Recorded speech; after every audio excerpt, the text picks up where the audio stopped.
పిల్లర్స్కి columns అంటారు. Next beams అంటే ఇప్పుడు కాలమ్కి మధ్యలో ఇలా హారిజాంటల్గా ఉండే ప్రతి స్ట్రక్చర్కి ఉంటాయి. కనిపించట్లేదు కానీ మాకు దీంట్లో చేశారు. అవసరం దీన్ని కూడా ఒక బీమ్ అని చెప్పచ్చు. ఇప్పుడు చూసారా దీన్ని ఇలా దీన్ని కూడా బీమ్ అని చెప్పచ్చు. అక్కడ చూస్తే దాన్ని ఒక బీమ్ అని చెప్పచ్చు.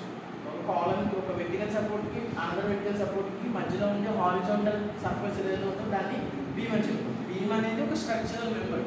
సో అది ఏం చేస్తుందంటే పైన స్లాబ్ నుంచి వస్తున్న ఫోర్సెస్ని, స్లాబ్ నుంచి వెయిట్ పడుతుంది కదా, ఆ వెయిట్ వల్ల పడే ఫోర్సెస్ని కాలమ్స్కి ఈక్వల్గా షేర్ చేసి కింద ఫౌండేషన్ దాకా సేఫ్గా పంపిస్తుంది ఆ ఫోర్సెస్. ఆ సపోర్ట్స్ లేకపోతే డైరెక్ట్గా పడిపోతే మాత్రం క్రాక్స్ వచ్చేది, కొలాప్స్ అవ్వడం జరుగుతుంది.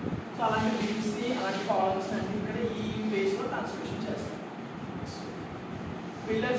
పిల్లర్స్ ఫౌండేషన్ అంతా అయిపోయిన తర్వాత నెక్స్ట్ చేసే వర్క్ ఏంటి, వాల్స్ కదా. పిల్లర్స్ సపోర్ట్ ఇస్తూ బ్రిక్స్ని పెట్టి వాల్స్ కన్స్ట్రక్షన్ చేయాలి. మెసానరీ వర్క్ అన్నా బ్రిక్ వర్క్ అన్నా ఉంటాయి. ఇక్కడ ఏం జరుగుతుందంటే వాల్స్ కన్స్ట్రక్షన్ చేస్తాం. ఏదైనా హోమ్ కానీ ఏదైనా కడుతున్నప్పుడు బ్రిక్ లేయింగ్ అనేది నెక్స్ట్ స్టెప్. పిల్లర్స్ అయిపోయిన తర్వాత బ్రిక్స్ పెట్టి వాల్స్ కన్స్ట్రక్షన్ చేయడం అనేది నెక్స్ట్ స్టెప్. మనకి బ్రిక్స్ యూజ్ చేసేటప్పుడు మనకు 2 టైప్స్ ఉన్నాయి, 2 రకాల బ్రిక్స్ ఉన్నాయి.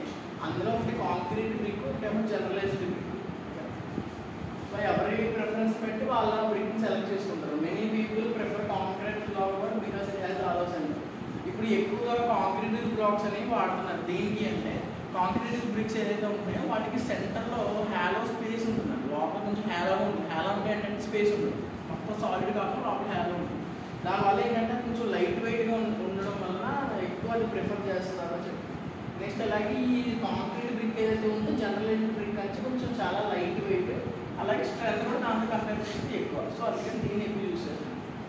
Sand and cement combined in cement mortar paste అంటే తెలుసా చెప్పనా? కాంక్రీట్ మోటార్ 2 వర్డ్స్ అని చెప్పాను.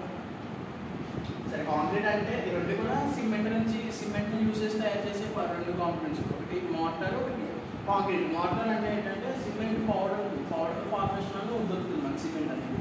సో సిమెంట్లో శాండ్ వాటర్ మిక్స్ చేసి కరెక్ట్ ప్రపోర్షన్స్ మిక్స్ చేస్తే వచ్చేదాన్ని మోటార్ అంటాం. దీన్ని బ్రిక్స్ వాల్ కన్స్ట్రక్షన్ చేసినప్పుడు బ్రిక్కి మధ్యలో పెట్టడం చూడండి. నెక్స్ట్ ఇంకా సేమ్ టైం ప్లాస్టిక్ వాల్ అంతా కంప్లీట్ అయిపోయిన తర్వాత out side in side plastering work చేస్తారు కదా, దాన్ని యూజ్ చేసి పేస్ట్ ఏదైతే ఉందో దాన్ని మోటార్ పేస్ట్ అంటాం. కాంక్రీట్ అంటే సేమ్ అదే దాంట్లో చిన్న సెడిమెంటల్ రాక్స్, కంకర, చిప్స్ అని చూసారా, ఇలాంటి వాటికి వెళ్తారు. వాటిని అగ్రిగేట్స్ అంటారు. రాళ్ళని చిన్న రాక్స్ ఏవైతే వాటికి అగ్రిగేట్స్ అంటారు. అవి కూడా యాడ్ చేసేదాన్ని కాంక్రీట్ అంటారు. కాంక్రీట్ ఎక్కడ పడతారు?